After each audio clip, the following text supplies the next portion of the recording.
the Holocaust. He won the war, but he could have done more, and historians, many historians agree with you. He could have prevented the Holocaust. You believe he could have prevented the Holocaust? Yes. How could he have prevented the Holocaust?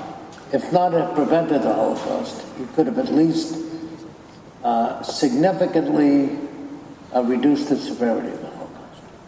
By not persuading the Brits, when he had the leverage, unlimited leverage over the UK, to open the door to Palestine. All he had to do was convince them that it was more important for them and their future by saying, look, one day America will become less isolationist, and you're going to turn to me and ask me to join the war, which you're already doing, but I can't do it now because Americans are far too isolationist. It'll be easy for me if you take the step of being humanitarian and not closing the door to the state of Palestine at that time. So just don't sign the white paper, which limited the immigration to Palestine at first to 50,000 forever over a 5-year period, and it was subsequently changed to 75,000. So it's 15,000 a year for 5 years forever. Now, had he made that phone call, I don't know what the result could have been, but I suspect, having negotiated for 68 years in business, that he really had the leverage, he really had the upper hand, and that he could have convinced Chamberlain, or whoever was the prime minister at the time, don't sign the white paper. By the way, it's not only him, it was a Democratic administration. Okay. But I know there's a lot of Democrats and I want to tell you something you probably don't know. I'm a Republican.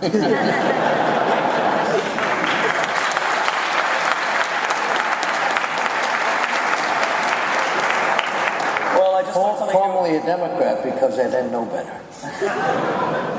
Well, I just learned something new, that you're a Republican, Sheldon. But let's be fair, and we'll do another event about this, because I want to delve more deeply into it, but at the time, the Republican Party was even more isolationist than the Democrats.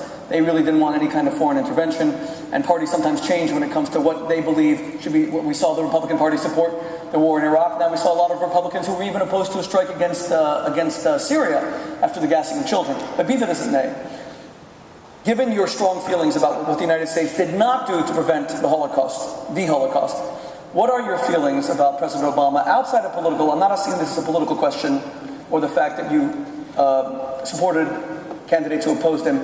What is your feeling about Obama speaking to Iran right now and having diplomatic relations with Iran, picking up the phone to President Rouhani, while Iran still has yet to repudiate the genocidal statements of his predecessor, Mahmoud Ahmadinejad?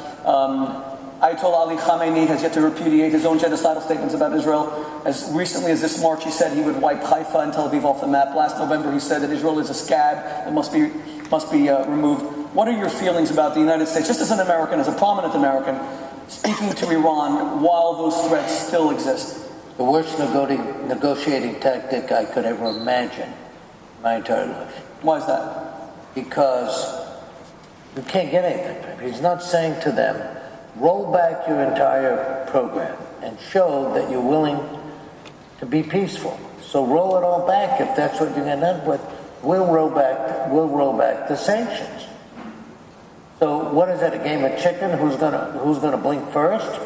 It's very simple. It's the same thing with the Palestinians. 65 years, they haven't taken 1 millimeter step toward the Israelis to accommodate the needs of the Israelis, but more importantly, to show they truly want peace.